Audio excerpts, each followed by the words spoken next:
Bonjour Morod, bonjour à tous. Je suis ravi de vous retrouver pour ce nouvel opus de notre top 100 avec aujourd'hui une entrée dans le top 50. Bonjour Rod. Salut Greg. Comment Écoute, ça va? ravi d'être là. Ouais, ça va bien. Écoute, avec tous ces problèmes, on est quand même de nouveau impacté pour le tennis, mais bon, il faut faire avec. On a quand même eu des matchs ces derniers jours à regarder, voilà, donc c'est bien. Et puis on va de notre côté avancer dans notre classement, et ça, c'est pas pour nous déplaire. Tout à Ah là, fait. il commence à y avoir du beau monde. Là, on va commencer à rentrer dans le beau monde. Juste aujourd'hui, toujours pour rappel, notre petit jeu pyramide. On essaiera de faire gagner plusieurs mois d'abonnement à ceux qui nous regardent en essayant de faire deviner le nom de l'un des 10 qu'on va donner aujourd'hui. J'en profite d'ailleurs pour donner les 5 vainqueurs de la dernière émission. Ce sont Flunch for Life, Jules César, Ace 3 Jules, Oxfred et Hugo Grind. Voilà pour les 5 vainqueurs de la dernière émission. Juste un petit rappel des 50 premiers noms que nous avons donnés jusqu'à présent. Ça en fait quand même, hein, ça fait beaucoup, beaucoup de noms, Ouais. beaucoup de semaines de Et on préparation. espère quand même qu'on n'en a pas oublié. Parce que maintenant, si tu en oublies un, bah, c'est un peu compliqué. Hein. Bah Hop. ouais, surtout si c'était un gars que je voulais mettre 90, je vais pas le mettre 20e. Écoute, Rod, on va attaquer tout de suite. Et c'est moi qui vais prendre la main pour mon 50e, parce que c'est un joueur que tu as cité la semaine dernière. D'ailleurs, j'ai quelques noms que tu as cités la semaine dernière que je vais citer aujourd'hui, que moi j'ai mis un peu plus haut. Je vais commencer par l'espagnol, Alex Corretia, donc que je mets moi en 50e, que toi tu avais mis, je regarde tout de suite sur la feuille, que tu avais mis 53, donc on est assez proche. Donc je ne vais pas trop m'éterniser sur l'espagnol, à part de dire qu'il a quand même été numéro 2 mondial, 17 titres en carrière, pas de titre en Grand Chelem, donc c'est vrai que pour certains ça peut surprendre qu'on l'ait mis si haut, mais malgré tout il fait quand même 2 finales à Roland-Garros, perdu contre Moya et Kuerten. Il gagne le Masters en 98 et c'est pour ça que finalement tous les deux on s'est assez vite Ouais. d'accord pour le mettre tout près de la zone des 50, en battant notamment Sampras. Sampras qu'il a aussi battu en Coupe Davis sur gazon. C'était d'ailleurs le dernier match de Sampras en Coupe Davis. Voilà, donc c'est quand même une belle victoire de référence pour l'Espagnol, qui était un joueur complet, pas que bon sur terre battue. Voilà, et Non, qui, ça a été sa surface d'origine, à l'origine de bien sûr, prédilection. Ça sera la terre battue, mais il a été capable de développer du jeu et de devenir un joueur, on va pas dire allez, pas quand même multi-surface, non, mais mais en tout cas, même sur dur, même en indoor, il a réussi à produire un tennis de qualité. tout à fait, puisqu'il remporte Indian Wells en 2000, donc un titre sur dur. Il fait finale aussi non, il remporte Rome aussi en 97 en battant Rios et Moya. Il fait aussi 3 finales en Masters 1000. Et puis moi, j'avais pour un côté un petit peu technique de son jeu, moi j'ai pensé à lui aussi par rapport à Dominic Thiem. Je ne sais pas si tu vas être d'accord avec moi, avec ce service puissant, kické vers l'extérieur. Quand je vois Thiem servir aujourd'hui, ça me rappelle de temps en temps le service de Correggia, qui avait pour moi à peu près la même façon de servir, en tout cas ce côté frappé fort avec de l'effet. Je Ouais, ne sais pas alors si je tu... peux te dire le service de Correggia, puisque tu l'as... j'ai eu à le relancer. Celui de Team, malheureusement, non, j'aurais bien aimé.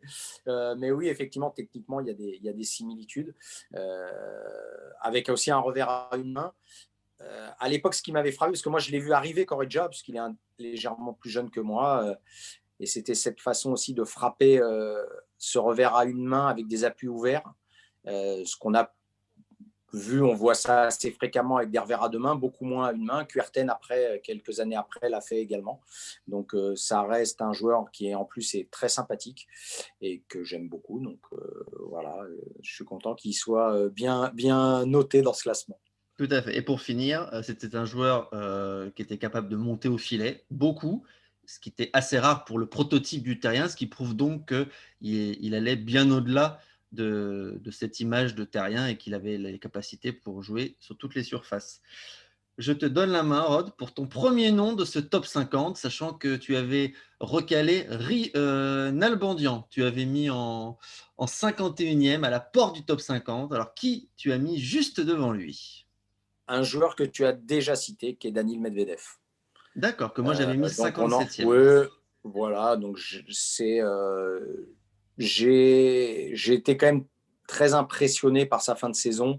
Ça a aussi un peu, je dois dire, influencé mon choix. Il est sur une série en cours, donc je pense qu'il va encore évidemment étoffer son palmarès, qu'il ira chercher un tournoi du Grand Chelem, même s'il a déjà été à tout proche de le faire. Donc voilà pourquoi je l'ai mis aussi haut. Et Très si tu bien. veux, je peux continuer, tu vois, Vas-y, je te laisse la main sur ton 49e. et aller direct sur mon 49e, parce que tu avais un peu fait pareil. C'est Zverev que j'ai mis en 49e. C'est des palmarès qui se ressemblent, hein, jusqu'à présent. Mais j'ai mis Zverev devant pour la simple et bonne raison, c'est que Zverev est multisurface, ce qui est pour l'instant, je dis bien pour l'instant parce que je pense que quand même Medvedev arrivera à faire des très bons résultats sur terre battue. Mais Zverev a déjà fait ça, c'est-à-dire il a gagné un peu sur toutes les surfaces. Et pour l'instant, Medvedev n'a pas réussi à le faire sur terre. Tout à fait, hein. C'était exactement ce qu'on avait dit à la dernière émission. Moi aussi, j'avais mis Zverev juste devant Medvedev. Voilà, c'était un peu le duo actuel que moi j'avais mis 56 et 57 et que toi tu mets 50 et 49. Je vais prendre la main pour mon 49e qui est un nouveau nom que tu n'as pas encore cité, si je ne m'abuse. Et c'est un joueur qui a gagné un grand chelem, qui a aussi fait 2 finales. Donc peut-être que toi, tu l'auras mis beaucoup plus haut par rapport à ce palmarès, mais j'assume totalement ma subjectivité. J'ai jamais été trop fan de ce joueur. Voilà, c'est Marin Cilic. Ouais, j'en étais sûr. C'est pas vrai. J'ai failli le dire, j'ai failli le dire. Voilà, que moi j'ai mis 49e. Alors évidemment, par rapport à son palmarès, il était hors de question de le mettre en dehors du top 50. Ça aurait été vraiment un manque de respect. Voilà, pour le Croate qui a été titré à l'US Open en 2014 en battant Federer, Berdych, puis Nishikori en finale.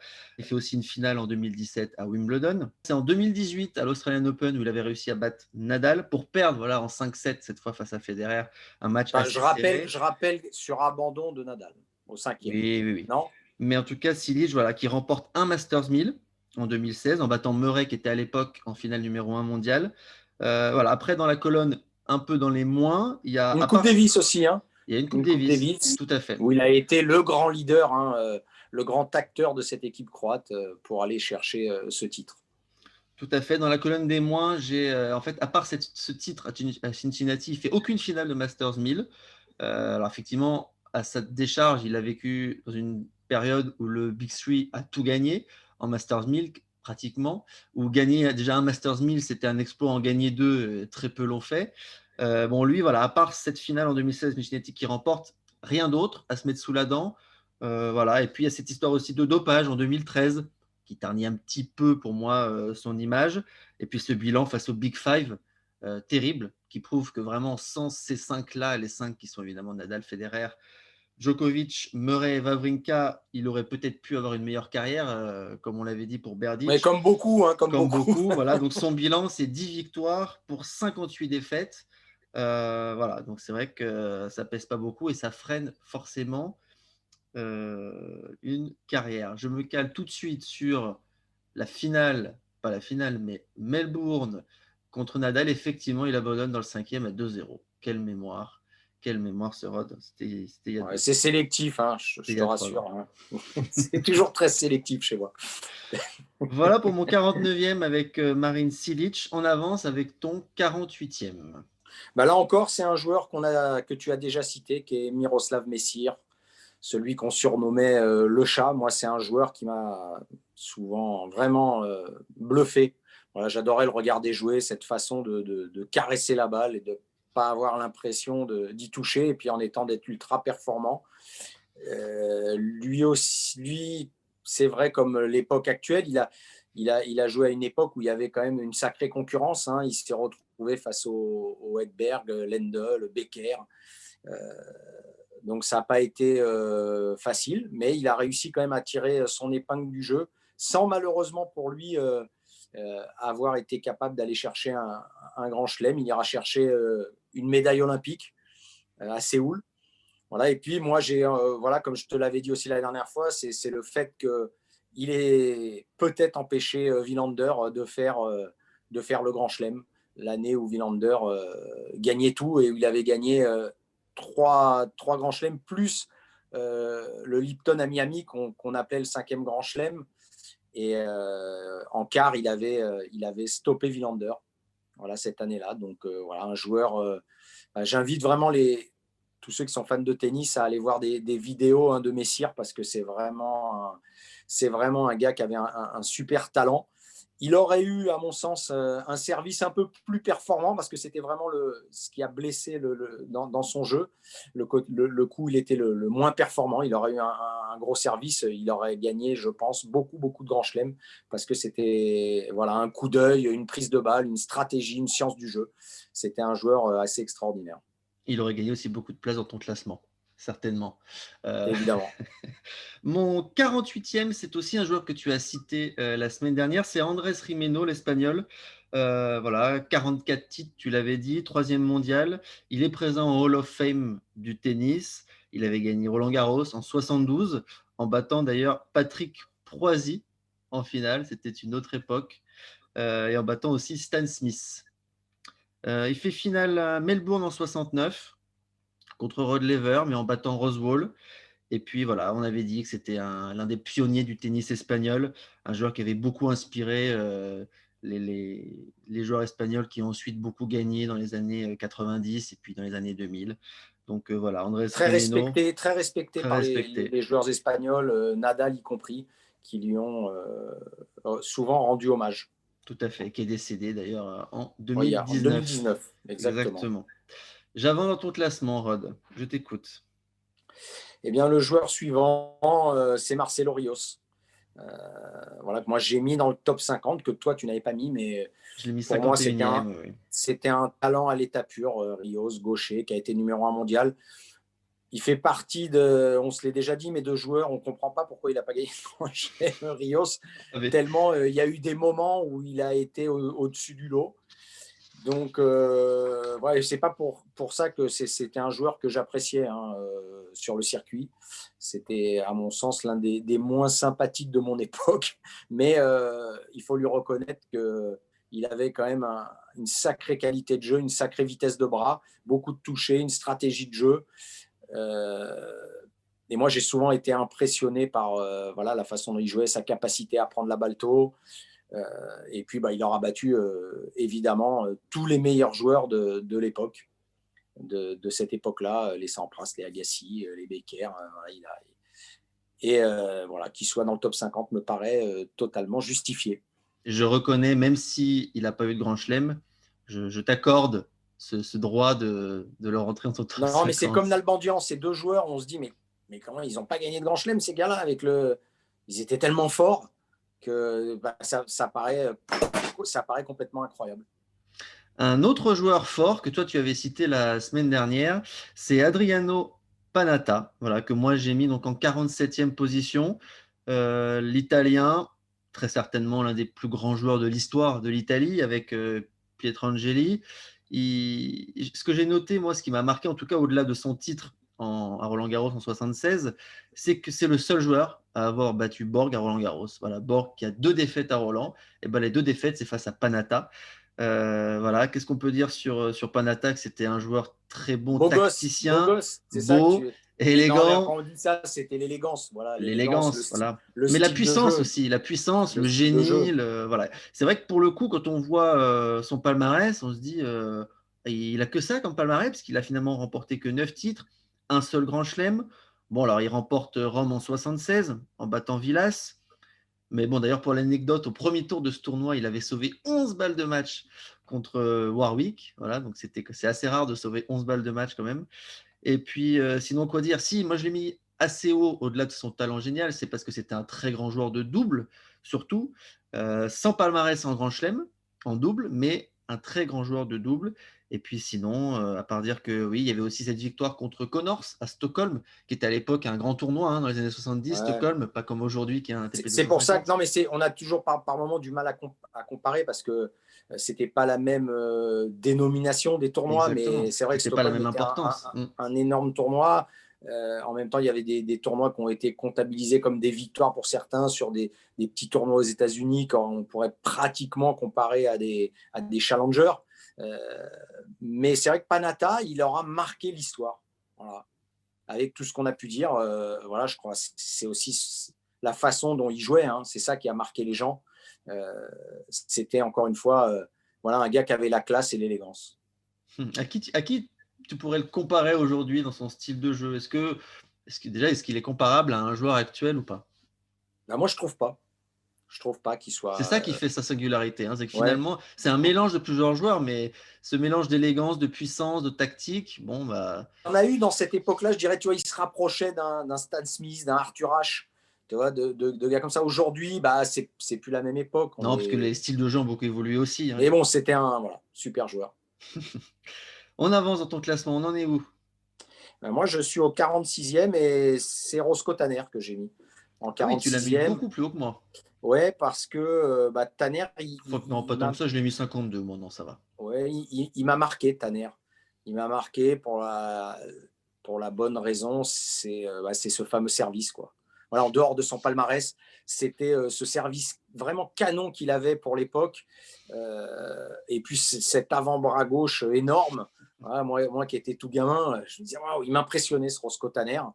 Et bon, il a quand même eu un palmarès quand même de qualité. Hein. Il a quand même gagné un grand chelem. Puis il y a eu cette fameuse finale hein, à Wimbledon face à Borg. Voilà, c'était encore une fois, c'était un joueur voilà, offensif, gaucher. Mais ce service, voilà, c'est vraiment ce qui m'a marqué chez lui, ce service très court, prise balle montante là, qui était un coup de fusil. Il servait quand même à 240 km/h. Pour l'époque, c'était quand même assez Non, incroyable. c'était rapide, ouais. C'est exactement ce qu'on avait dit la semaine dernière. Malheureusement, la suite pour lui a été moins bien puisqu'il a été en prison et tout ça. Bon, Tout à fait. quelques petites bêtises, Roscoe, sur la suite. Voilà. Et puis il avait un nom, voilà, le nom aussi. Non, mais C'est vrai que ça ça m'a marqué interroge ce nom. aussi son. Et Roscoe Tanner, je sais pas, je trouve que ça avait de la gueule.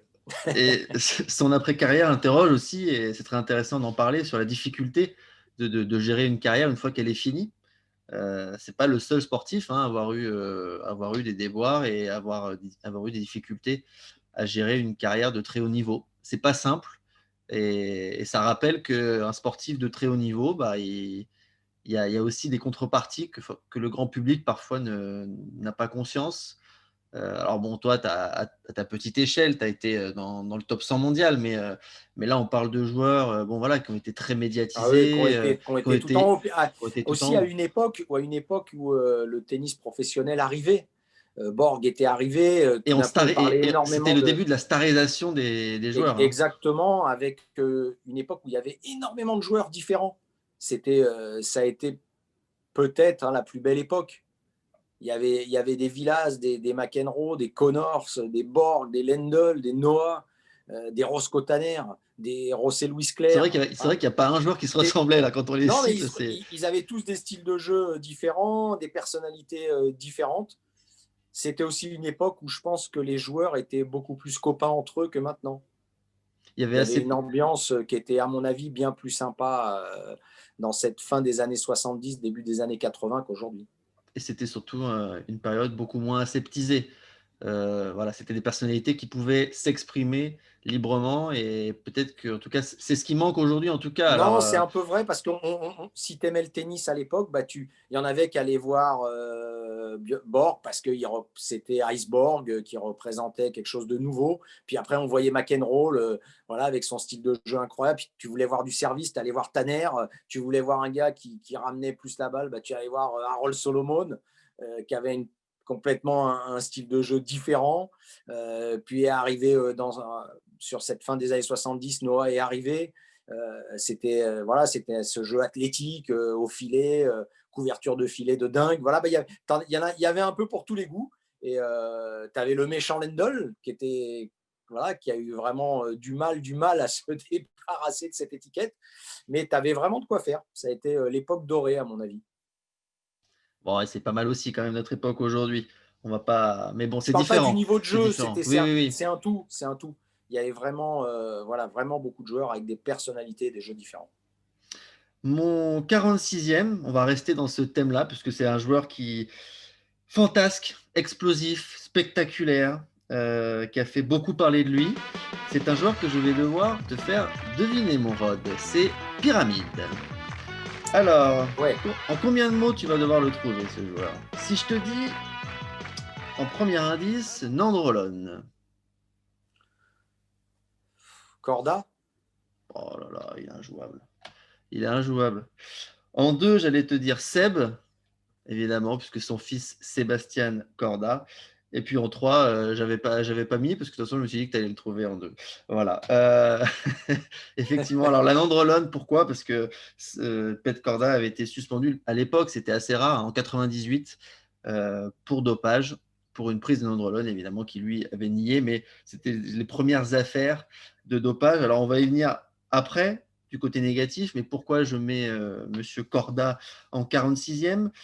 Corda a remporté l'Australian Open en 98 en battant Rios. On en avait parlé au moment où on parlait du Chilien.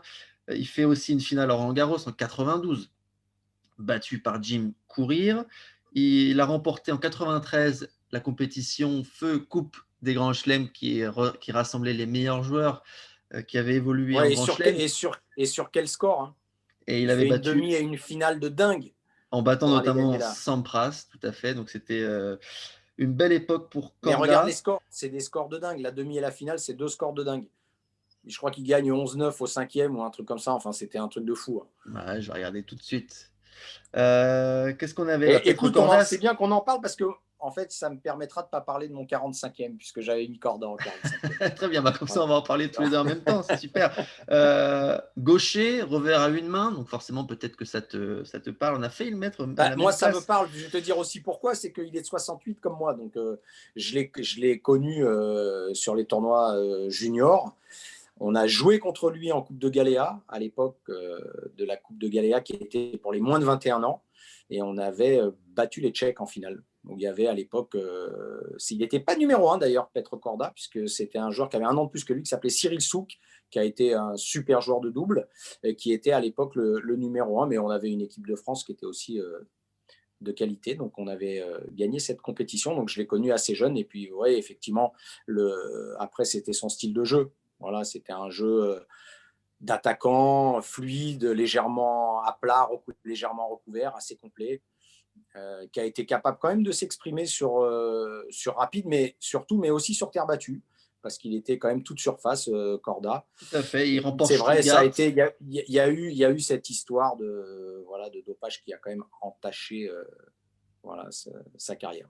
Mais je vais en revenir juste après de cette histoire. J'ai sous les yeux effectivement les deux scores dont tu parlais, de ces victoires lors de cette Coupe des Grands Chelems en 93. Donc il bat Sampras en demi-finale en 5-7, 13-11 au dernier set. Et puis en finale, le lendemain, il bat Michael Stich en 5-7, 11-9 au cinquième. Donc il a joué 17 en 2 jours.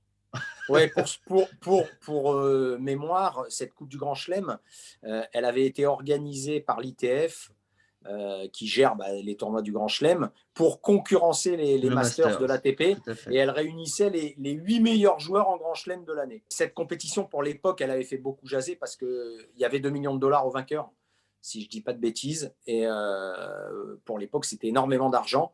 Et en tout cas, les joueurs avaient vraiment joué le jeu sur cette compétition.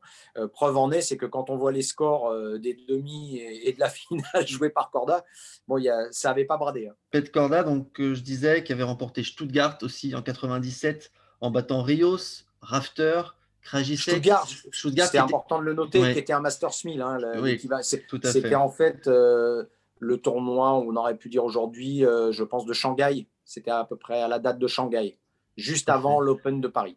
Et Voilà. qui était sur moquette, hein, une surface très rapide. Tout à fait. Voilà, pour préciser, parce qu'aujourd'hui, Stuttgart, c'est sur gazon et ça a même été sur terre, non, à un moment, hein. Ah, très Voilà, longtemps sur terre battue. Très, très donc voilà, longtemps. C'était un Stuttgart, c'est tournoi qui avait lieu l'été et qui jouait sur terre battue. Ouais. Corda qui a aussi fait finale au Canada en Masters 1000 en battant Agassi et Jim Courier, donc comme quoi il pouvait vraiment briller sur toutes les surfaces. Et puis il avait aussi fait finale à Indian Wells en 94. Pour revenir sur cette affaire de dopage, bon voilà, on a un peu l'impression qu'il était pris à l'époque comme exemple, puisque c'était une époque où les instances s'attaquaient pas trop au dopage. Il y a eu beaucoup d'hypocrisie là-dessus à l'époque. En tout cas, on soupçonnait beaucoup de joueurs de se doper et forcément les tests ne suivaient pas derrière. Donc lui, il avait été pris par la patrouille. Tout le monde s'était jeté sur lui. Lui, on avait fait un exemple, le mouton noir du circuit. C'est vrai que c'était un joueur qui était en rupture, hein, sur le circuit. Je ne sais pas s'il était très apprécié par les joueurs. En tout cas, c'était un joueur imprévisible, un peu anticonformiste, différent. Et il n'avait pas été beaucoup soutenu à l'époque lors de cette affaire. Non, tu sais pourquoi? Parce qu'à l'époque, le tennis, c'était les Américains qui dirigeaient. Euh, Aujourd'hui, c'est plus eux qui dirigent, c'est les Européens. Et oui, aujourd'hui, hein, c'est Murray, Nadal, Federer, Djokovic, parce que c'est souvent en fonction de qui dirige, qui est en haut Bien du sûr. classement. Et à l'époque, ben, c'était Sampras, Agassi, Chang, courir. Voilà, ils avaient les meilleurs joueurs du monde, les Américains. Les instances de l'ATP étaient régies par pratiquement beaucoup d'Américains.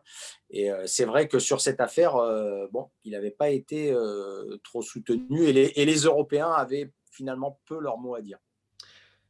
Du coup, tu as donné ton 45e, puisque Et oui. c'était Petr Korda. Donc, je garde la main pour mon 45e, qui est un joueur que tu as cité.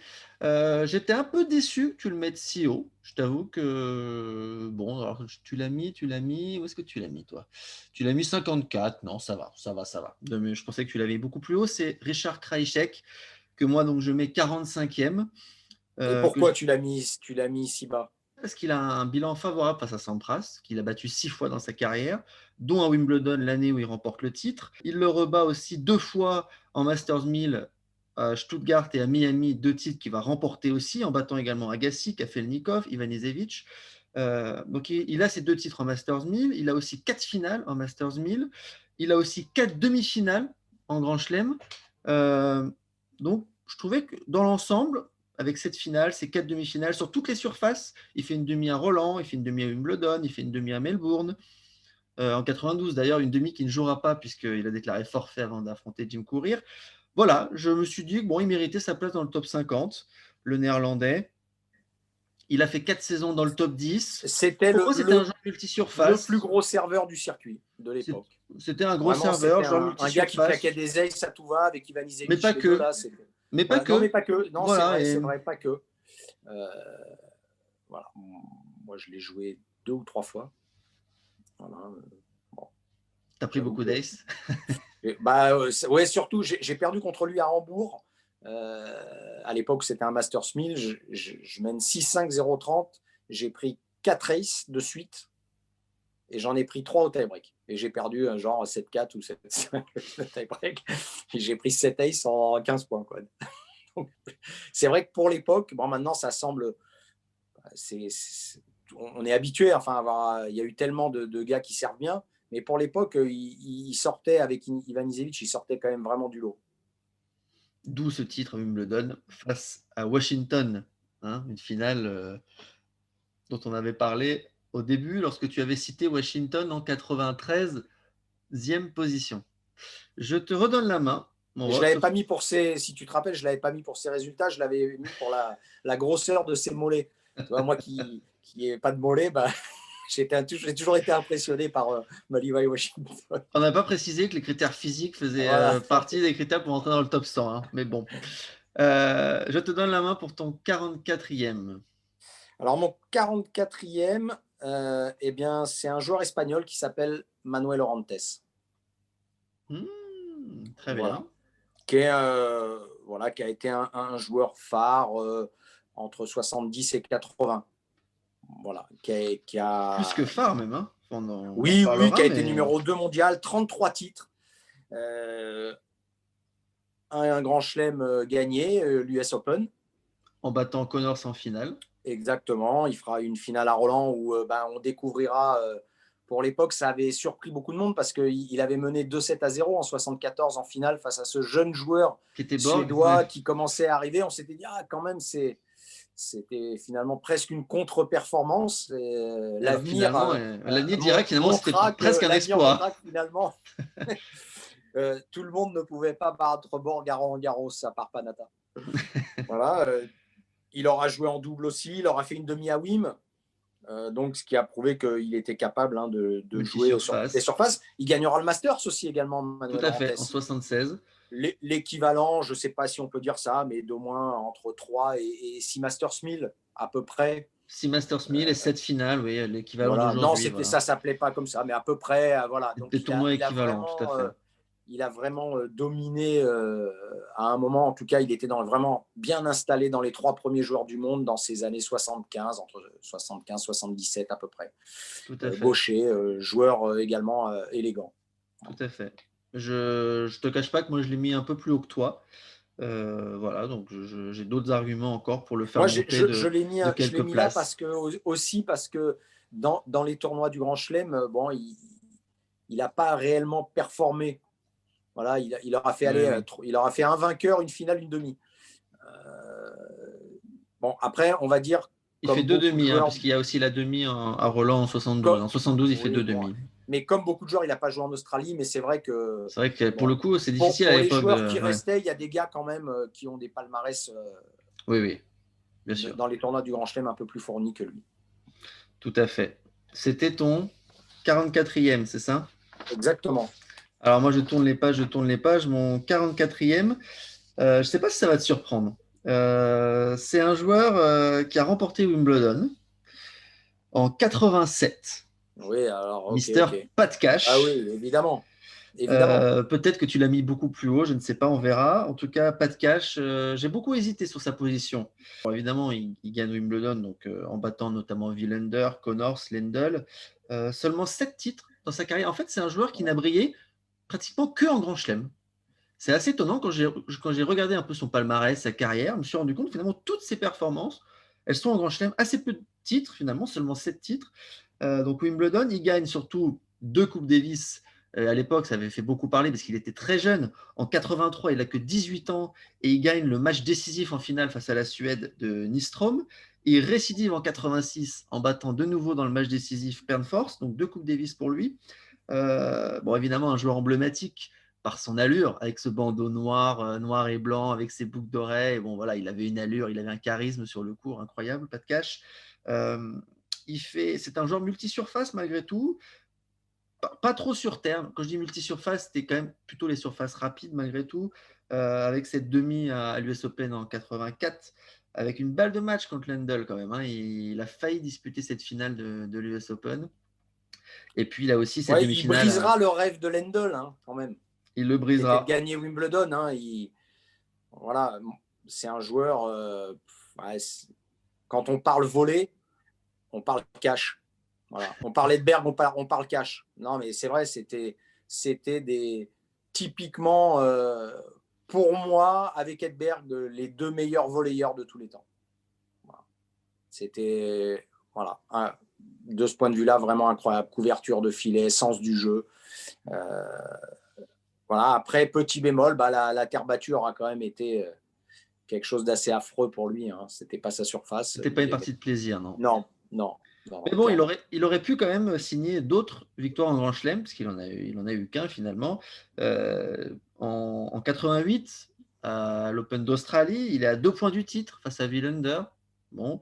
Et puis de nouveau en 87, il bat Lendl et il va perdre en finale contre Edberg. Voilà. Pas de cash. Bon, voilà. Ouais, la finale contre Wilander est assez incroyable. Et c'est incroyable. C'est vrai qu'il aurait vraiment dû remporter ce match. Et puis bon, ça lui a échappé. Il Ça a lui été a beaucoup échappé. blessé aussi, pas de cash. Ça l'a pas non plus aidé. Il a eu beaucoup de problèmes de dos. Moi, je trouvais qu'il a eu m'impressionné, c'est au niveau des cuisses. Quoi. Il avait des bons cuisseaux hein, pour venir chercher les volées basses. Et ça, il le bossait. Moi, ça m'avait assez impressionné. Lui et Edberg, c'était, je les ai souvent vus s'entraîner. Je me suis entraîné aussi avec Edberg. Voilà, c'était cette capacité à se mettre très bas sur les jambes. Et ça, pendant de longues, longues minutes. Et ça voulait dire qu'il y avait eu beaucoup, beaucoup à ce niveau-là, eu de boulot tout au long de la carrière. Je te laisse la main. Où en es-tu dans ton classement? Alors moi, j'en suis, je suis à 43 et les 3 derniers, pour moi, ils étaient assez proches. Et le 43e, celui que j'ai mis, c'est Marin Cilic, dont on a parlé tout à l'heure. Euh, et comme toi, en fait, je l'ai mis là parce que par rapport au style de jeu, en fait, sur les 3 que je vais citer, eh bien, c'est lui qui, c'est vrai, je suis pas un grand fan de regarder Cilic, même si je respecte évidemment tout ce qu'il a fait, son niveau de jeu, mais c'est plus la façon dont il joue euh, qui, voilà, ça me fait moins vibrer. Après, je lui reconnais beaucoup de qualités et notamment d'avoir réussi à tirer son épingle du jeu dans une époque où c'était quand même très, très compliqué de le faire. tout à fait. d'avoir été comme ça capable d'aller gagner l'US Open, mais de faire aussi une finale en Australie, une autre à Wimbledon. Donc, c'est quand même un joueur voilà, complet qui a aussi gagné la Coupe Davis contre la France hein, et qui a été l'artisan. Et cette fois, il a remporté ses 2 matchs en finale sur terre battue. Donc, un joueur toute surface, même si, encore une fois, la façon dont il évoluait, dont il se déplace, sa technique, tout ça, bon, voilà, il y a des joueurs que je préfère évidemment. Bah, justement, je vais enchaîner, puisque parmi les joueurs que tu préfères, je vais citer un joueur qui, sur le palmarès, aurait dû être clairement derrière Marin Cilic, que moi j'ai mis 49e tout à l'heure, que toi tu avais cité d'ailleurs en dehors de ton top 50. Bon voilà, ça m'avait un peu surpris, mais bon, après chacun ses choix. C'est David Nalbandian, qui pour moi est l'un des joueurs les plus doués de sa génération. Alors oui, il n'a pas gagné de Grand Chelem, Non, donc mais c'est le c'est palmarès. Moi, c'est juste voilà. c'est ce qui m'a empêché de le mettre. Moi, comme je t'ai dit tout à l'heure, je suis fan de Nalbandian. J'adore. Bien Je veux sûr, dire, encore une fois, je me doute et bien. si j'avais pu avoir le 10e de son retour de revers, j'aurais été ravi parce que tout avait l'air simple avec Nalbandian. Mais le palmarès, c'est important. Et bon, il y a quand même des tas de joueurs qui ont des palmarès qui sont bien Tout à plus fait. étoffés que lui. Donc j'assume ma subjectivité sur ce coup totalement. Voilà, je ne pouvais pas mettre Nalbandian derrière Silic, derrière Krajicek ou derrière voilà, tous les noms que j'ai cités, c'était pas possible. C'est un joueur qui a vraiment pour le coup marqué totalement, c'est totalement de ma génération. Donc voilà, en plus je l'ai vu débuter et je l'ai vu finir. Il y a ce Master en 2005. Avec cette finale en 5-7 contre Federer. Est-ce que c'est pas le plus beau match de sa carrière à Nalbandian? Cette victoire en 5-7 en 2005 face à Federer, on rappelle le contexte quand même de cette finale du Masters. Federer restait sur 24 titres consécutifs, c'est-à-dire qu'il avait disputé 24 finales, il avait remporté les 24 finales qu'il venait de disputer. Voilà. Ouais, 24 je ne sais finales. pas si c'est ce Et là, il a tournoi-là réussi ou. à mettre fin à cette série de Federer qui, à l'époque, dominait le tennis mondial de la tête, des épaules, de tout ce qu'on veut. Est-ce que C'est tu as un Madrid, je autre. crois. Pour moi, c'est peut-être Madrid. Alors, Voilà, le tournoi de Madrid, l'apogée de sa carrière. alors Voilà. j'ai retenu les deux. Alors, le match, c'était pour moi ce match-là. Et le tournoi, c'est effectivement Madrid. Parce qu'il a battu, pour ceux qui ne le savent pas, mais on en a quand même beaucoup parlé, on en parle souvent tous les ans. Donc on est en 2007, on rappelle le contexte. Madrid, qui se jouait sur dur à l'époque, un Masters 1000. Et il avait battu tout simplement le Big Three. Voilà, Djoko, Nadal et Federer. Aucun autre joueur dans l'histoire du tennis a battu le Big Three dans le même tournoi. Euh, Effectivement, c'est un tournoi qui a prouvé qu'il avait largement le niveau de ces joueurs-là. Alors, qu'est-ce qui a fait qu'il n'a pas réussi aussi bien que ce joueur-là? Alors, il a été troisième mondial, certes, mais bon, 11 titres, 13 finales, une finale à Wimbledon en 2002. Il a remporté Bercy aussi, un deuxième Masters 1000, en battant Nadal et Federer, de nouveau. Mais sinon, il fait 4 demi-finales à l'US Open en 2003 en battant Federer et en perdant contre Roddick en 5-7. Il fait une finale aussi à Melbourne. Il fait deux demi-finales à Roland Garros. Bon, évidemment, un joueur complet, bon sur toutes les surfaces. Il a été top 10 pendant 5 ans. Euh, bon, voilà. C'est vrai que j'ai toujours du mal à expliquer comment ce joueur n'a Ah, pas mais c'est réussi. incroyable. Non, mais C'est c'est vraiment incroyable. incroyable. On se dit, mais c'est fou, quoi. Comment c'est possible?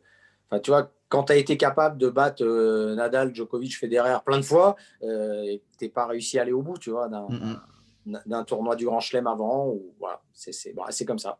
Mais ouais, quel talent, quel coup d'œil, quel retour. Il avait tout, lui. Il avait la puissance, la technique. C'est vrai que Ouais, c'était. c'était le retour de revers, c'est Djokovic aujourd'hui. Voilà. Et Assez près de la, encore plus puissant, je trouve. Hein. assez près de la ligne, très près de sa ligne pour Mm. retourner. Ouais, il pouvait retourner les services de Roddick par moment avec une facilité déconcertante. Ah, j'ai un souvenir, d'ailleurs, on avait parlé d'ailleurs lorsque tu as présenté Nalbandian dans la dernière émission, il était capable, même sur les premières de Roddick, d'anticiper et boum, et de lui balancer un Ah ouais, retour gagnant sur une première de Roddick, ouais. c'est Mais avec incroyable. de la Avec de la facilité, facilité, ouais. sans donner l'impression de vraiment frapper dans la balle. Donc, ouais, joueur extrêmement talentueux et très sympa à regarder. Je crois aussi que s'il n'a pas, il a pas eu le palmarès qu'il aurait pu avoir, c'est qu'il n'a pas toujours non plus été d'un sérieux.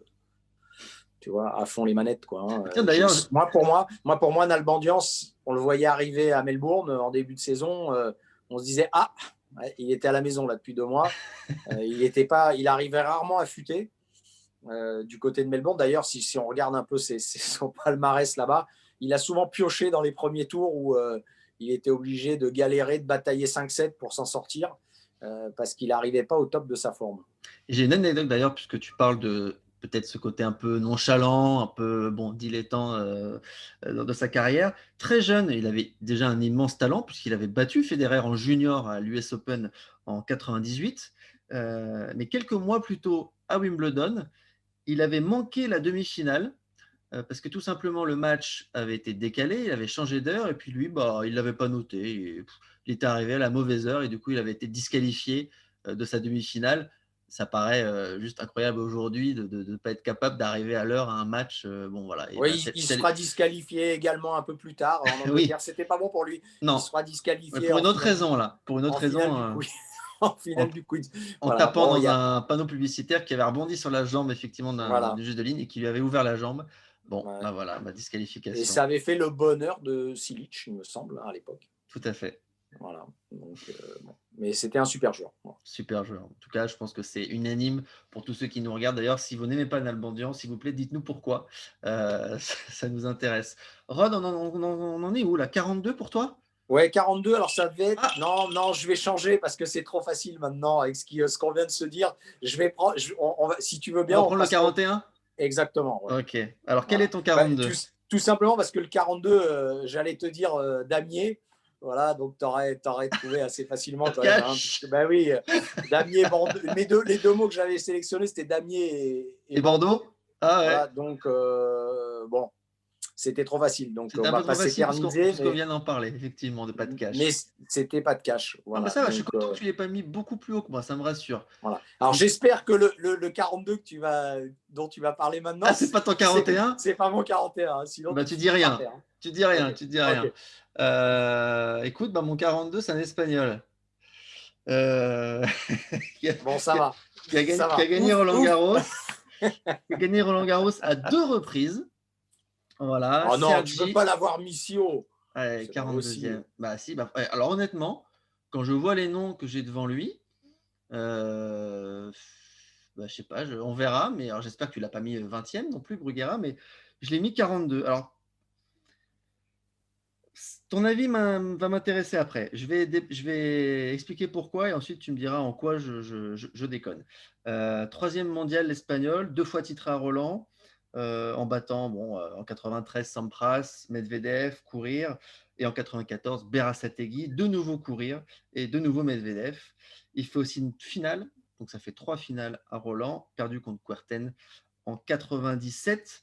Il y a ces 2 tournois de Monte-Carlo remportés en 91 et en 93, en battant notamment Becker, mais aussi Lendl, Muster, Pioline. Bon voilà, c'était évidemment l'un des meilleurs joueurs de terre des années 90, Bruguera, qui finalement, un peu aussi, dans son style, a été l'un des pionniers du tennis espagnol un peu moderne, C'est pas qui a, dans qui a son style, c'est le style d'aujourd'hui. C'est-à-dire, beaucoup Bruguera, inspiré toute la suite du jeu espagnol. ça a été le premier, pratiquement le premier, hein, qui a envoyé des lifts en coup droit, des lifts modernes, des lifts d'aujourd'hui. Mm. Ça veut dire où il met. Bon, quand il est arrivé, il mettait du lift, mais il frappait pas la balle comme on a pu après avoir avec Bruguera, hein, qui mettait. On dit, bah, ce qu'on disait à l'époque, c'était que les Espagnols, derrière Bruguera, ils avaient un jeu où la balle giclait. Voilà. Comme aujourd'hui, on le voit avec Nadal, tu vois, qui a cette balle quand elle est lourde et elle rebondit, elle tourne beaucoup. Bah, Bruguera a été le précurseur autant, ça a été le premier. Et ça a surpris beaucoup de monde. Hein. Là encore, je peux en parler puisque Bruguera, je l'ai joué plusieurs fois, notamment sur terre. Et ouais, c'est vrai il avait le jeu typique à l'espagnol où on fait beaucoup tourner la balle avec le coup droit et on décale beaucoup. Voilà, on décale beaucoup. Derrière vont suivre les Costa, les Correja, les Moya, les Ferrero qui vont jouer dans ce même profil de jeu. En tout cas, bon, évidemment, l'Espagnol, très bon sur terre, mais finalement, je l'ai mis là parce que j'ai trouvé que par rapport aux joueurs que je vais citer ensuite, peut-être un peu moins multi-surface, notamment que mon 41e que je citerai tout à l'heure. Il n'a pas de grand titre sur dur et encore moins sur gazon. Bon, Il a gagné des bons matchs quand même sur il a dur, gagné mais des c'est bons vrai. matchs. Il fait une finale à Miami en 97 en battant Sampras, qui était à l'époque premier, qui était numéro 1 mondial. Voilà, après, il fait finale à Monte-Carlo et à Rome, mais là, on est sur Terre. Il fait une demi au Masters. Voilà, donc il n'a pas fait de Ouais, finale, au il n'a pas eu Masters, le il a titre. gagné 1 ou 2 matchs corrects Voilà, mais il fait qu'une de demi. mémoire. Et puis, il y a cette médaille d'argent au JO en 96 à Atlanta sur dur, où il perd contre Agassi en finale. Bon, évidemment, on retiendra aussi pour l'anecdote ce 6-0, 6-0, 6-0 contre Thierry Champion. Est-ce que tu sais d'ailleurs combien il y a eu de 6-0, 6-0, 6-0 en Grand Chelem dans l'Air Open? Je sais que Lendl en a mis un à Ben Goetchea à Roland-Garros. Je sais qu'Edberg en a mis un à Wimbledon. Alors ça, c'était quand même beaucoup plus Difficile. étonnant. Donc, à mon avis, tu vois, j'en connais 3. Est-ce qu'il y en a eu plus? Je ne suis pas sûr. Je me serais arrêté à 3. Peut-être j'en ai. Il y en a eu 5. Et ce match-là, entre Champion et Brugara, c'est le dernier. Il n'y en a pas eu depuis. Voilà. On vérifiera quand même si jamais il y a des statisticiens qui nous regardent et des bibles des stats du tennis. Si jamais on se trompe, Mais n'hésitez pas à celui le dire. d'Edberg était bien plus Oui, à incroyable pour moi. Wimbledon, ah Être oui, capable de mettre 3 fois 6-0 à un oui. gars sur herbe, Ouais, et surtout le gazon de l'époque, qui rebondissait surtout pas, le tout ça, il gazon. fallait quand même que ce soit quand même du très très très costaud, quoi.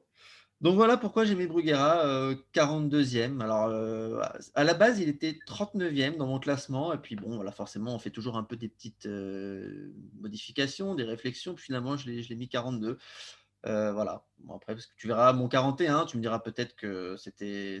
En tout Non, cas, non, mais moi, ça j'espère va, que tu l'as pas mis dans trop haut non plus. Après, on mais peut avoir c'est des vrai que divergences sur les joueurs, que mais après, je suis quand même un peu influencé parce que c'est un joueur de mon époque. totalement de ton époque. Bourguera, Ouais. moi, je l'ai vu arriver.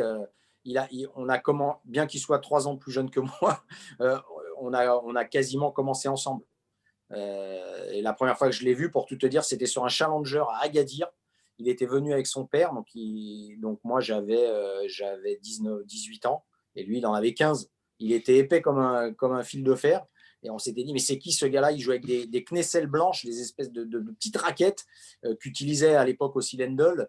Et il avait déjà, voilà, c'était ce coup droit, cette giclette en coup droit qui nous avait impressionné. Voilà, donc c'est là où j'ai rencontré Sergi Bruguera, voilà, qui est un gars en plus sympa, qui parle bien français, avec qui Entraîné je prends casquette. plaisir, à discuter quand on se rencontre en général autour de Roland-Garros. Mais d'une manière générale, cette génération d'Espagnols était assez sympathique, hein, que ce soit les Correia, Bruguera, Ouais, il y avait Costa aussi, mais pas Albert, Costa. Carlos, parce qu'avant d'avoir Albert, il y a eu Carlos, qui est l'agent aujourd'hui de Rafael Nadal. C'est rare d'ailleurs, mais c'est quand même Carlos Costa, il était 10e mondial, donc bon, il sait Pas un peu de mal. quoi il parle, hein. Et Il était un peu énervé, quoi. il a joué peu de temps parce qu'il a lui aussi souvent été blessé au dos, mais il y a eu 1 ou 2 années où il a quand même extrêmement bien joué sur terre et voilà, qui est aussi un gars sympa.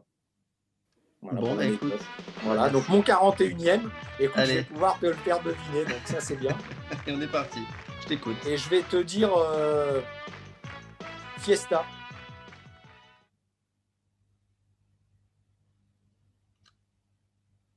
Noah? Euh, chevelure. Waouh. Fiesta, chevelure. Donc un fêtard qui a des cheveux longs. Hmm. Gerulaitis? Exact, bien, c'est Ah ça. oui, mais tu l'as mis là. Ok. Ouais, j'ai mis là, Vitas Zero Laitis. Ouais, parce que c'est un grand Ah, quand chelem au même. final. Ouais, Voilà, non, ouais, mais ouais, ouais, ouais, mais ouais, ouais. c'est vrai qu'il peut être surcoté un petit peu parce que voilà, il y avait comme l'époque d'aujourd'hui, encore une fois, hein, lui, il a joué avec les McEnroe, les Borg, les Connors, donc il a quand même souvent été barré par l'un de ceux-là. Voilà, même s'il a réussi à les battre, il a souvent. C'était compliqué d'aller au bout des tournois et parce que le grand chelem qu'il a gagné, c'est aussi l'Australie à l'époque où c'était quand même moins Ouais, fort. c'est vrai, c'est vrai. Je manque Voilà. peut-être d'objectivité C'est aussi sur pour ça l'aura du que joueur, sur le charisme du joueur, plus que sur le voilà. palmarès, etc. C'est vrai, c'est vrai. Peut-être que je l'ai un peu surcoté. On verra. En tout cas, je l'ai mis un Après, peu plus haut que toi, mais voilà, là encore, c'était voilà, le gars qui avait un beau jeu, attaquant, Non, mais c'est ça en fait, c'est l'image qu'il voilà. renvoie, les souvenirs qu'il évoque quand on parle de ce joueur à ceux qui le voyaient jouer à l'époque. C'est un joueur qui a fait rêver beaucoup, qui a réussi pour moi à garder un mythe. Alors que c'est vrai que finalement, quand on se penche réellement de façon factuelle, bon, sur sa carrière, il a remporté beaucoup de titres, hein. D'ailleurs, c'est pour ça que je l'ai mis plus haut que toi et peut-être de façon un peu moins objective. Au final, c'est vrai qu'il a remporté un seul Grand Chelem dans une époque où il n'y avait pas de grands joueurs qui allaient en Australie. Et puis il fait deux finales à Roland. Oui, oui, oui. Bon, peut-être que tu es plus dans la vérité que moi. En tout cas, bon, moi je l'ai mis dans mon top 40. Toi, tu l'as mis 41e. Ouais, Mais c'était un pur attaquant. Voilà, pur attaquant voilà, encore une fois, tu vois, tout à l'heure, on n'a pas cité ce, j'ai oublié de le citer, tu vois, dans tous ces joueurs différents, bah voilà, il y avait aussi Geruletis, qui était le gars qui faisait la fête, qu'entraînait voilà, les autres aussi à la faire. Et voilà, moi, je ne l'ai pas connu, mais qui paraissait être un bon vivant, un mec sympa que tous les autres joueurs appréciaient, Borg y compris. Voilà, très donc bien. c'était un super joueur. Je suis content que tu l'aies deviné. Par contre, je suis un peu déçu que tu l'aies deviné qu'en deux. Ah, Fiesta, Fiesta. À un moment, je Bon, me ok, suis dit, c'est vrai, il y en a à un une moment, je autre. me Il y suis en dit, a il une a quand autre. même pas mis Kyrgios 41e quand même. Ou Bernard Tomic. Je me suis dit, non, s'il a mis Mais Bernard je ne Tomic, sais pas, je ne les connais pas assez pour savoir si, tu vois, si Kyrgios, il fait la fête tous les soirs. Hein, je ne suis même pas sûr. Hein, oui, peut-être que c'est une tu image vois. qu'ils ont. Bah, Bernard Tomic, Voilà. on sait que oui, en revanche. Ça, il n'y a pas, y a pas de À problème. l'époque, Geruletis, il s'en cachait pas. Et Ouais, puis, ouais. c'était là encore, tu sais, je te disais que cette époque, elle était vraiment sympa. C'est que les joueurs, ils faisaient la fête ensemble. Et t'imagines aujourd'hui Djokovic, Nadal et Federer Bah là, aujourd'hui, on peut pas. Bah là, aller si, en et on boîte. fait. Eh ben, ils l'ont fait à l'Adria Tour, Ouais, hein. pas vraiment là dans les tournois, tu vois, les Geruletis, McEnroe, Borg, Noah, tout ça, ça allait, ils sortaient ensemble, tous ensemble, ça avait l'air vachement sympa leur truc. Oh, On aurait bien aimé y Genre, être. toi, t'y allais pas. Genre, toi, t'y allais pas. Ah non, on Hein? était des agneaux, nous, attends. Hein. On était des agneaux. Très Ah, sages. allez. On a été, tu sais, on a été pas très bien éduqués. Hein. Bah, je te crois pas. On avait un leader quand même qui était, tu vois, qui t'incitait quand même à sortir. Hein. On va finir cette émission avec mon 41e, donc qui est encore un Espagnol, mais qui pour moi est un Espagnol un peu plus complet que Bruguera, qui est Carlos Moya. Alors tu vas me dire, mais quoi, tu l'as mis Bon, 41e, mais t'es fou, t'es malade. Bon, en tout cas, moi, j'ai mis ces deux Espagnols-là, cette position. Alors pourquoi Moya devant Bruguera? Bon, déjà Moya parce que numéro 1 mondial, même si ça n'a duré que 2 semaines, bon, malgré tout, il a été au sommet pendant 2 semaines. C'est 20 titres et 24 finales, donc un peu mieux que Bruguera. Alors c'est qu'un seul titre en Grand Chelem, à Roland-Garros en 98, mais un peu plus, on va dire, de variété dans les surfaces, qui fait aussi cette demi à l'US, en battant Chang notamment, puis en perdant contre Philippe Oussis. Lui, il a fait une finale au Masters en 98, perdu face à Correggia d'ailleurs. C'était assez étonnant parce qu'à l'époque, on pensait plutôt que Moya était plus capable de briller sur dur que Correggia. Puis finalement, ce match a prouvé, enfin, en tout cas, c'était l'histoire d'un match, mais que Correggia finalement était aussi capable d'être très bon sur dur. Et il l'avait prouvé en battant Moya. Mais je ne sais pas si on reverra d'ailleurs des finales avec soi-disant, entre guillemets, deux spécialistes de terre battue en finale du Masters. Bon, c'était pas banal bah, quand même. moi, je fais aussi partie de ceux qui trouvent que c'est dommage que de temps en temps, il n'y ait pas un Masters qui joue sur terre battue. Et notamment sur terre battue indoor. Ouais, Parce mais ça, qu'on ça n'a pas de poserait le problème tournoi. de la préparation, en fait. Que... Ouais, mais on n'a pas de tournoi. Ça a été le cas, hein. Ça s'est déjà joué. Le Masters s'est déjà joué hein, sur terre hein, il y a bien longtemps. Voilà, moi, je trouve que le Masters, il devrait être un peu plus itinérant et qu'il change aussi de surface. Voilà. Et aujourd'hui, on ne joue pas sur terre battue couverte. C'est un peu dommage. Et je trouve que ça aurait été sympa qu'il y ait une épreuve comme le Masters, voilà, qui se joue aussi sur des surfaces rapides. Et ça a été le cas. Aujourd'hui, on a essayé, voilà, les surfaces, elles sont assez aseptisées, hein, tout est à peu près à la même vitesse. Moi, je trouve ça un peu dommage. Et moi, j'aurais aimé avoir deux attaquants en finale d'un Master sur terre battue, par exemple.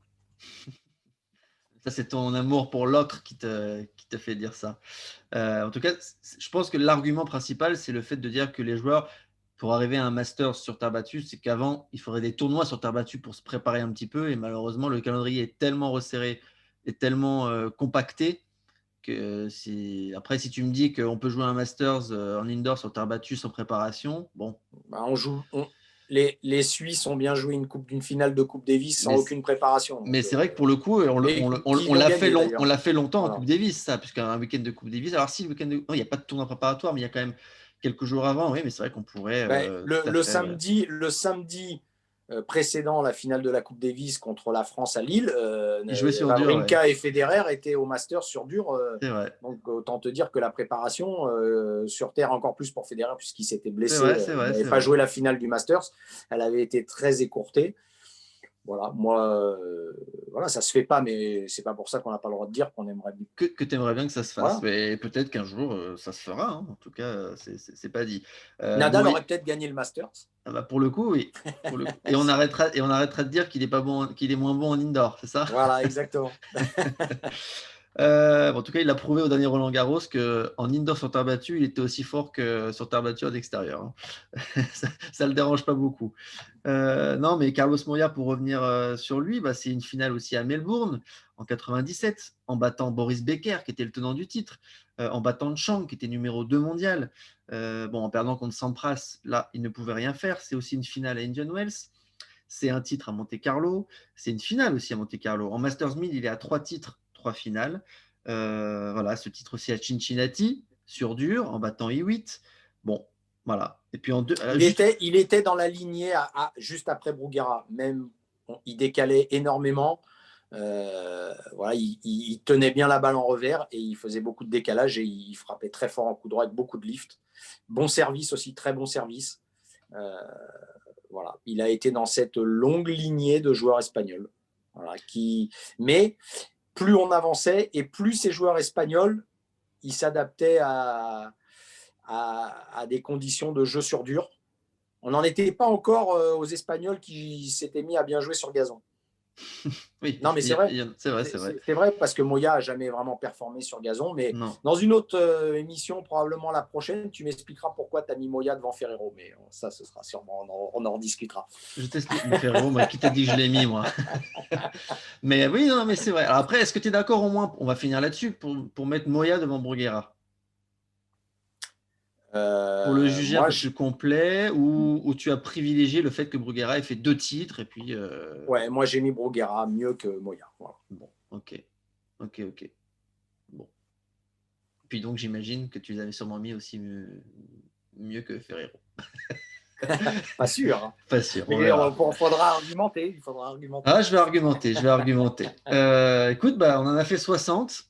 On va revoir. Ouais, et là, ce qui est bien, c'est que tu as vu, hein, on a quand même là, on a du vainqueur de Grand Chelem, on a du numéro 1 mondial. Ça commence, voilà, c'est des palmarès. Et ce qui est bien aussi, c'est que finalement, et c'est assez étonnant, on est plus en désaccord, plus on avance, plus on a des écarts, je trouve, qu'on avait au début, où finalement on avait des joueurs, alors que finalement ça aurait pu être plus logique qu'au début, on ait finalement des avis un peu différents, parce que c'est très vaste, c'est très difficile de placer de la 70 à la 100e. Et plus en avant, je pensais qu'on allait trouver les joueurs aux mêmes places. Puis en fait, il y a pas mal d'écarts. Hein. Non, il n'y a pas tant d'écart que ça. Souvent, à 5 places près, il n'y a pas tant d'écart. Tu me rassures. Par contre, on avait essayé de dire on essaierait d'être assez objectif. Bon, on va finir par se faire taper sur les doigts sur un joueur. Hein. On l'a pas encore cité ni l'un ni l'autre, mais si on prend que le palmarès, on aurait déjà dû le citer depuis bien longtemps. Ah, on verra. Moi, je pourrais me défendre. Il n'y a pas de problème. Voilà. Mais parce qu'il nous a marqué. Hein, voilà, mais si tu penses à Yannick, oui, en termes de palmarès, si tu veux, si on parlait que du palmarès. Alors, on va parler de Yannick. On va faire juste un petit teasing sur la prochaine émission. Yannick, je l'ai mis 40. Voilà. Je vais commencer ma prochaine émission par Yannick et je me défendrai pourquoi je l'ai mis devant les 2 Espagnols. Il n'y a pas de problème. Il y a des arguments. Je relaye mes fiches. Il y a des arguments. Il y en a un, c'est qu'il est au Hall of Fame, Yannick Noah. Voilà. Yeah. Voilà. Et pas Moya et pas Bruguera. Voilà. Écoute, moi je te dirais mes arguments aussi. Voilà. Okay. Il y a des arguments évidemment de tennis et puis il y en a d'autres qui sont un peu extra tennis. Non, mais tout à fait. Ouais. Mais de toute façon, on avait dit dans les critères que c'était un package global entre le palmarès, la personnalité, l'aura, l'évolution du jeu. Voilà, c'est l'après-carrière dans le sens où s'il a aussi eu un impact en tant que coach, tout ça. Bon, voilà. Donc il n'y a pas de problème. Mais en tout cas, là, on en a cité 60 et puis il en reste 40. Et puis j'ai l'impression que plus ça va avancer et plus ça va être là. En fait, quand je regarde les listes que j'ai entre 20 et 30, 11 et 20, oh là là, c'est déjà la prochaine émission, ça va être Non, dur. mais il y a encore des joueurs dont on parle plus parce que il y a Tout à encore fait. des anciens, c'est ça qui est bien. Il y a encore Moi, des je suis anciens. content, il me reste des anciens, voire même des très anciens. Tout à fait. Voilà, Tout donc à fait. c'est plutôt bien. Merci Morod pour cette nouvelle émission. On se retrouve très bientôt.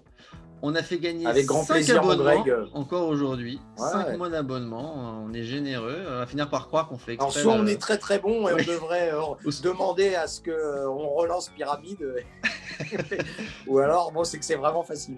Ou alors nos indices sont trop faciles. On va essayer de faire un peu. En même temps, c'est bien de leur faire gagner des mois. C'est l'objectif aussi. Mais c'est vrai que. Bon, après, en même temps, on devine des joueurs aussi qu'on a travaillé, qu'on connaît. Donc, bon, c'est peut-être plus facile que si on n'avait aucun indice, entre guillemets, dans notre tête aussi sur ces joueurs-là. Merci Rod. On se retrouve très vite pour une prochaine émission. On fera de la 31e à la 40e place. Impeccable. Ce sera très beau encore. Ah, et là, il y a du nom. Il y aura du grand chelem. Allez. Allez, Ciao, à merci. tous. Merci. Bye bye.